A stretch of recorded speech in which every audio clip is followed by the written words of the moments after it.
And welcome back to Jeri-MAX VORTEX. We are awaiting the arrival of Jeri-MAX's newest diva. We have no idea who Brooke's opponent is, neither does she. Furlow just made this match out of the blue. You'd think he'd have better scheduling for his show. Giving her opponent the element of surprise, we all patiently waiting. But who could it be? Oh, wait a minute. Is this who I think it is? Possibly. I don't know who you think it is. Yep, That's AJ Lee. Oh, and Duel's excited. I mean, I'm not the biggest fan of her, but welcome to Jeri-MAX, I guess. She's quite the surprise. And Brooke Hogan is definitely surprised by this, because, look at that. I will say, I'm not the biggest fan of AJ, but she can wrestle. She is talented. It's nice to have another 9-year-old in Jeri-MAX now. Oh, and a low blow. Brooke fights dirty. She's second-generation star Brooke Hogan.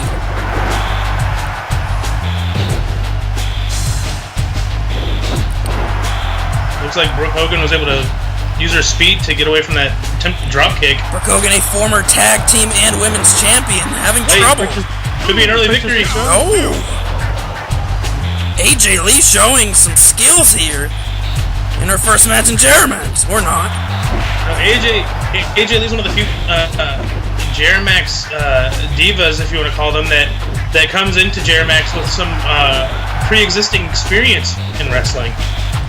And that's a nice change of pace from people like Grandma Gower and Paka. Nice dragon whip, and AJ is going crazy. Well, she's known for being crazy, so that's no surprise to either of us. How huge would it be for AJ Lee in her first match here Powerbomb! to win and become next in line for the championship? She just earned herself a future title match. Strong debut from AJ Lee. Brooke Hogan, though, to be fair, was not prepared for this. I think you could say that whether or not she knew AJ was coming out here. She got in this match because she whined to Furlow. You see a replay. Very provocative pin. And wait a minute. Oh, wait a minute. Lucas Gomez. Oh! God! Lucas Gomez! It's a 90-pound woman. And he's just beating her with a Singapore. I can understand them being against the WWE, but come on now, this is even too much for me. And when Icorn is upset, you know this has gone too far. So desperate to get a victory over WWE that he's going after AJ. I mean, if you're gonna hit a woman, at least let her know first. He just dropped that big stick on her out of nowhere. Oh, what a pump handle slam! Lucas Gomez, do you think he's proud of this? Is this some kind of clearly? This is the first time he's been successful in taking out a WWE superstar, so this is his... But come on! Somebody stop this! I'm not condoning it at all. Oh, and the Cuban missile! This is not... AJ's debut in Celebration ends abruptly short. Wait a minute! Finally, somebody comes to do something. It can only be the theme song of one man. And of course, Sheamus is coming out here to save AJ from this. Even to me, this is a ridiculous attack from Lucas Gomez. Evening the odds here. Sheamus has had a few encounters with Gomez over the past few months. Gomez drops AJ out of the ring to deal with Sheamus now.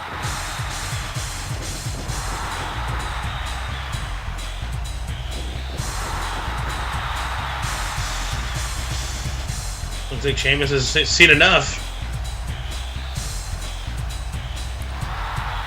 Sounds like Gomez is paranoid. He's gonna lose his spot. I mean, if he's good enough, then it won't matter. One-on-one at Ooze. Sheamus making the challenge. He's trying to end this crusade. Wow, a huge stipulation on Sheamus' end. Oh, come on. Well, he I makes don't blame Gomez. He's been successful ever since beginning this. He's making a point. He's got nothing to gain from that match. So nobody's gonna stop him just attacking more women, divas. But wow! Whoa! Sheamus really putting himself out there just to end this crusade. He's clearly confident in his ability to defeat Gomez. When Gomez agrees, we're going to have a match. Huge stipulations on the line. And imagine if Gomez does pull the win off at Ooze. What that would do for his campaign. I mean, Sheamus would have to do whatever he says. God damn it. Coming up next, we got 2 of the 4. The participants in the #1 Contenders match at Ooze going at it. The Artist, formerly known as Winter Bradley's, against Jason Narvy. Dr. Professor Jason Oh, look at Duel.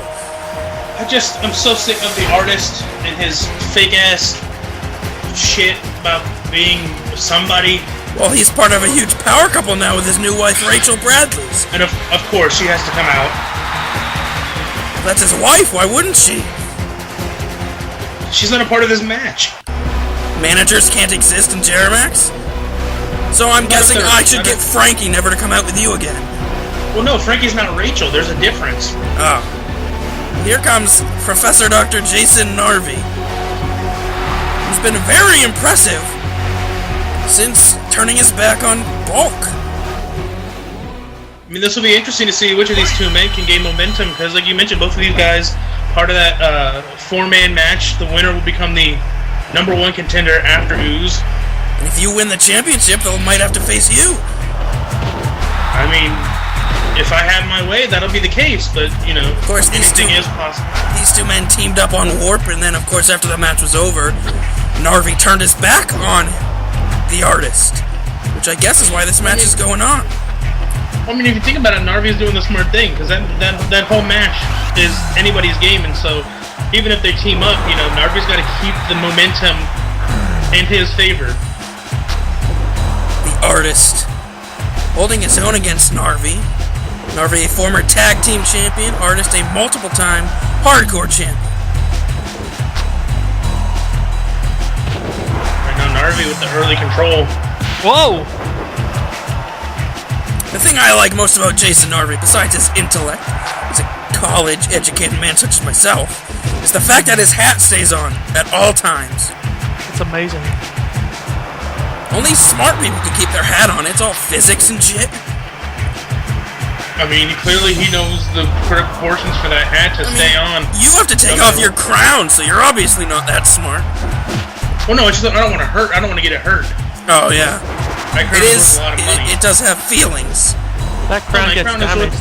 My crown's worth a lot of money. I don't want it to get damaged, is what I meant. What if we wind up having a crown versus hat match in the future? If you win the world title, and Narvy's the #1 contender.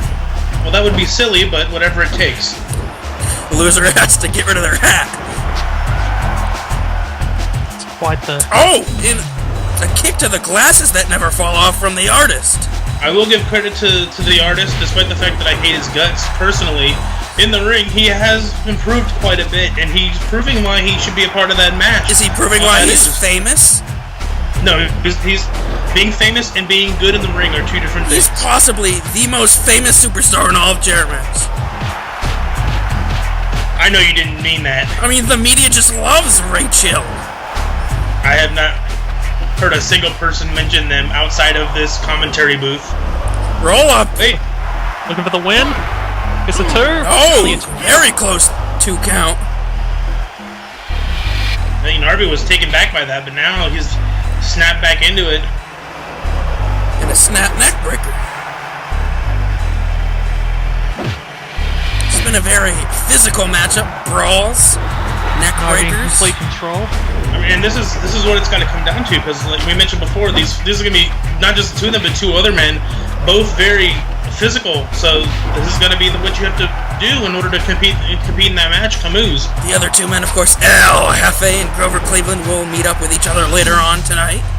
Oh, look at that! Diving headbutt. And the glasses are still on. Those glasses obviously gave that headbutt. I think the Artist might be signaling for this to end. Oh, wait a minute, and there it is! The finishing move formerly known as the Snowflake. This one's it. It's over. This will be an upset in my opinion. And there it is! The Artist, proving he has talent despite his goofy exterior. He can get it done. I'm surprised. Like I mentioned before, I mean, he is good in the ring, but I did not think he'd have what it took to take down Narvy. And so he proved me wrong, and I'm sure he proved a lot of other people wrong as well. I'm sure Rachel and him are gonna celebrate tonight in their hotel room. Don't even mention that. As two famous people do. I hate you so much. We're getting right into things here with the music of, or the countdown to Chris Jericho, who is not scheduled to be out here. Whether or not he's scheduled to come out, it looks like he's coming out anyway. This man wants to be the face of Jeri-MAX. I guess he's forcing himself on to segments he's no part of. We'll get him there. You gotta wonder what he has to say. And knowing him, it's probably about being the face of Jeri-MAX.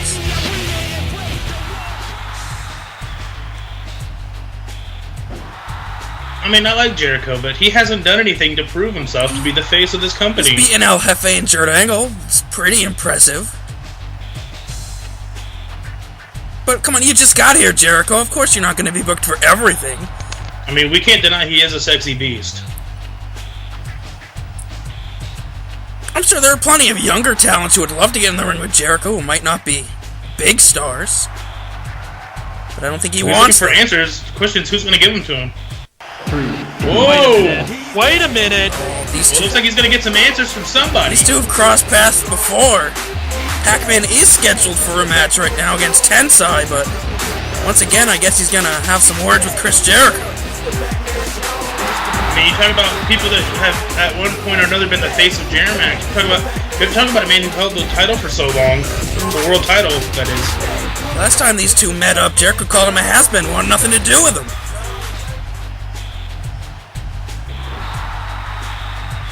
Oh, he's laying down the challenge again. Another big match. But Jericho refused last time.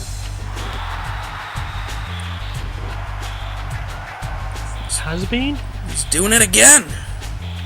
Jericho says he's not going to be a part of his mind games. Oh, wait a minute. Now Chris Jericho's playing mind games of his own. Pacman Jones knows what he needs to say in order to force Jericho to say yes. Pushing Jericho's buttons. Oh, well, there it goes. He gets it. That's going to be a huge match. The undefeated Jericho against former champion Pacman Jones. This is looking to become the best. Oh, wait a minute. Wait a minute. Oh, come on. This is uncalled for. Power bombs from Jericho, and oh no! Balls. Perhaps a foretelling of what we might see at Ooze. Well, at Ooze, he's not gonna just attack him out of nowhere. It's gonna be a fair fight. What effect is this gonna have on Pacman's match, which is next? Oh, you're right. And he taps. He had no choice. Yeah, Pacman has his limits. He was stuck in the lion tamer. What a jerk that Jericho. And now Tensai is basically going to come out here and pick up the pieces. Tensai's gonna he could just pick up the scraps and gain some momentum heading into his tag title match against the new Spotlight. A victory over Pacman is huge, but not this way. I mean, a win's a win as far as I'm concerned. Pacman is up, but he's obviously hurting. And Tensai not giving him any sympathy. Hold him back at all. Well, to like Tensai to get a win over a huge main eventer like Pacman, he'll do whatever it takes. He's got a tag title match with 11-Sai at Ooze. Oh, wait a minute. Oh! The elbow. All that weight dropping onto the midsection of Pacman Jones. The midsection that was targeted with those walls. Inverted atomic drop. Tensai. Unnecessary. How ruthless is he being? Just end it. I mean, he's trying to make a statement here. Up and And if the tag team champions are smart, they're watching this right now. He's not going to end it. Somebody's got to come out here and stop this. I mean, come on. This is just a hellacious beatdown. Show of power. Wait a minute. Wait a minute. Oh, come on. Like Pacman Jones for a second was going to be able to get back in this. Down again with that shot. This is just disgusting. And finally, it's over. No thanks to Chris Jericho. But that's not to take away from Tensai. He and 11 Sai have a huge chance of winning the tag team titles from Batista and Johnny at Ooze. And regardless of whether or not Pacman Jones was attacked or not, you still saw some very dominant behavior from Tensai. We could see that come Ooze. We could see that with the new spotlight. I don't think the new spotlight. Wait a minute! It's Batista! Batista's not backing down at all. From behind. Now it's Tensai who has to suffer from a beating. Batista bomb. Bautista bomb connects. Stomping Batista away. has a message of his own. Showing that he and Johnny ain't worried about the Nijuichi. And I know Sakota's not going to be happy about this. Looks like he's been learning some jokes from Johnny. It shows. It shows that, Batista and Johnny have true chemistry, another Batista bomb. They've been hanging on each other a little too long, but as far as the tag team titles are concerned, that might be good for them. Can Johnny and Batista successfully defend their titles in their first title defense? We're gonna find out at Ooze. Born and raised on a playground is where I put We've got on this note, we will be back. We got quite a show still to go. Of course, the main event: Lamar McDaniel against Danny Jackpot. Of course, I personally am looking forward to that one. Well, we got 2 more parts to go, so click that little link and keep watching. Now.